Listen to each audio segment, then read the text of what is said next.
കഴിഞ്ഞ വീഡിയോയിൽ ഞാൻ പറഞ്ഞിട്ടുണ്ടായിരുന്നു ഇനി ഞാൻ പണിയെടുക്കാൻ പോകുന്നത് സൈക്കാട്രി വാർഡിലേക്കാണെന്ന്. ആക്ച്വലി നമ്മൾ ഈ 3 വർഷത്തെ നഴ്സിംഗ് ഹൗസ് ബിൽഡിങ്ങിന്റെ ഇടയിൽ എവിടേക്കാണ് പണിയെടുക്കുന്നത്? ഹലോ, ഞാൻ ശ്രുതി. ജർമ്മനിയിലെ nursing house building 3rd year student ആണ്. പണ്ട് നഴ്സിംഗ് ഹൗസ് ബിൽഡിംഗ് ഇങ്ങനെയൊന്നും ആയിരുന്നില്ല. നമ്മുടെ എംപ്ലോയർ ഇപ്പോൾ ഹോസ്പിറ്റലാണെങ്കിൽ നമ്മൾ ആ 3 കൊല്ലം ആ ഹോസ്പിറ്റലിൽ പണിയെടുക്കും, അതായത് പഠിക്കും. എന്നിട്ട് നമ്മളൊരു ഗെസോൺഹൈറ്റ് ഉണ്ട് ക്രാങ്കൻ ഫ്ലീഗർ ആയിട്ട് മാറും ഹോസ്പിറ്റലിൽ നഴ്സായിട്ട്.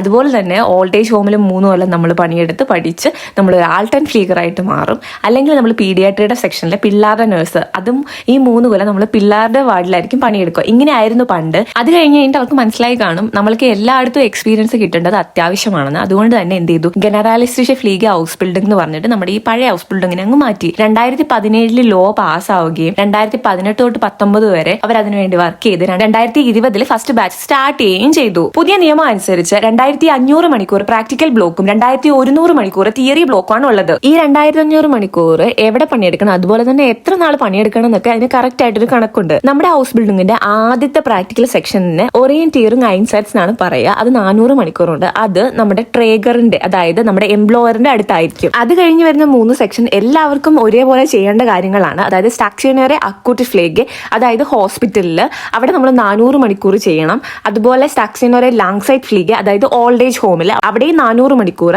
പിന്നെ ആംബുലാൻറി ഫ്ലീഗ്, അതായത് നമ്മളിങ്ങനെ കാറിലൊക്കെ പോയിട്ട് വീടുകളിലൊക്കെ ഉള്ള ആൾക്കാരെ പോയി നോക്കില്ലേ, അതും 400 മണിക്കൂർ. ഇതെല്ലാവർക്കും സെയിം ആണ്. അടുത്തതായിട്ട് വരുന്നതാണ് ഫിഷ് ഐൻസൈറ്റ്സ്. അതായത് നമ്മൾ മാൻഡേറ്ററി ആയിട്ട് ചെയ്യേണ്ട കുറച്ച് ബ്ലോക്കുകളുണ്ട്. അത് ഒന്ന് പീഡിയാട്രി ഐൻസൈറ്റ്സും പിന്നെ സിഷ്യാട്രി ഐൻസൈറ്റ്സും ആണ്. പീഡിയാട്രിയിൽ നമ്മൾ 120 മണിക്കൂറാണ് ചെയ്യേണ്ടത്.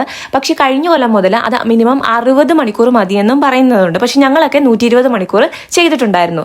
പീഡിയാട്രി ഒന്നെങ്കിൽ നോർമൽ പിള്ളേരുടെ വാർഡിൽ വർക്ക് ചെയ്യാം, അതുപോലെ തന്നെ കിൻഡർ ഗാർഡനിലും വർക്ക് ചെയ്യാമെന്ന് ഞാൻ കേട്ടിട്ടുണ്ട്. പിന്നെ സിഷ്യാട്രി, അത് സൈക്കാട്രി വാർഡുകളിൽ. ഇതെല്ലാം ചെയ്ത് കഴിയുമ്പോഴത്തേക്ക് ഏകദേശം 2 കൊല്ലം കഴിയാറായിട്ടുണ്ടാവും. അപ്പോഴത്തേക്കും വരെ നമ്മുടെ ഫെർട്ടിഫുങ് ഐൻസൈറ്റ്സ്, അത് ഏകദേശം 500 മണിക്കൂറുണ്ട്. ഈ ഫെർട്ടിഫുങ് ഐൻസൈറ്റ്സ് നമ്മൾ ചെയ്യുന്നത് നമ്മുടെ എംപ്ലോയറിന്റെ അടുത്താണ്. അപ്പൊ നിങ്ങൾക്ക് മനസ്സിലായില്ല, നിങ്ങളുടെ എംപ്ലോയറിനെ ഡിപ്പെൻഡ് ചെയ്തിരിക്കും നിങ്ങൾ എവിടെയാണ് സ്പെഷ്യലൈസ് ചെയ്ത് പഠിക്കുന്നതെന്ന് പറയാൻ പറ്റുക. ഇപ്പൊ നിങ്ങൾക്ക് ഓൾഡ് ഏജ് ഹോം ആണ് എംപ്ലോയർ, നിങ്ങൾക്ക് ഹോസ്പിറ്റലിൽ ഫെർട്ടിഫുങ് ചെയ്യണം എന്നുണ്ടെങ്കിൽ അത് പോസിബിൾ ആണ്. പക്ഷെ ഒരുപാട് കണ്ടീഷൻസ് ഉണ്ട്. നിങ്ങളുടെ എംപ്ലോയർ അത് സമ്മതിക്കണം. അതുപോലെ നിങ്ങൾക്ക് പുതിയൊരു ഹോസ്പിറ്റലിന്റെ കോൺട്രാക്ട് കിട്ടണം. പക്ഷെ എംപ്ലോയർ ആണ് നിങ്ങൾക്ക് സാലറി തരുന്നത്. അപ്പൊ അവൻ എന്തായാലും അവരുടെ അടുത്ത് പണിയെടുക്കണം എന്നല്ലേ പറയുള്ളൂ. അപ്പൊ അത് കുറച്ച് ബുദ്ധിമുട്ടാണ്, പക്ഷെ പോസിബിൾ അല്ലായുകയും ഇല്ല. ഇതൊക്കെ കൂടാണ്ട് കുറച്ച് എക്സ്ട്രാ ഇൻസൈറ്റ്സുകൾ കൂടി ഉണ്ട്. ഇന്റൻസീവ് സ്റ്റേഷനിൽ, അതുപോലെ തന്നെ OP-യിൽ, റേഹയിൽ, പിന്നെ അതുപോലെ തന്നെ വാൾ ഐൻസൈറ്റ്സ് എന്ന് പറഞ്ഞിട്ടൊരു സംഭവം ഉണ്ട്. അതായത് നമ്മൾക്ക് ഇഷ്ടമുള്ള ഒരു സ്റ്റേഷൻ നമുക്ക് സെലക്ട് ചെയ്യാം. അത് നമുക്ക് വേണമെങ്കിൽ ഔസ്ലാൻഡിൽ, അതായത് പുറത്ത് പോയി നമുക്ക് ചെയ്യാം. അതിപ്പോൾ ഇന്ത്യയിൽ ചെയ്യാൻ പറ്റുമോ എന്നുള്ളൊരു ചോദ്യം പറ്റില്ല. യൂറോപ്പ് കൺട്രി തന്നെ നമ്മൾ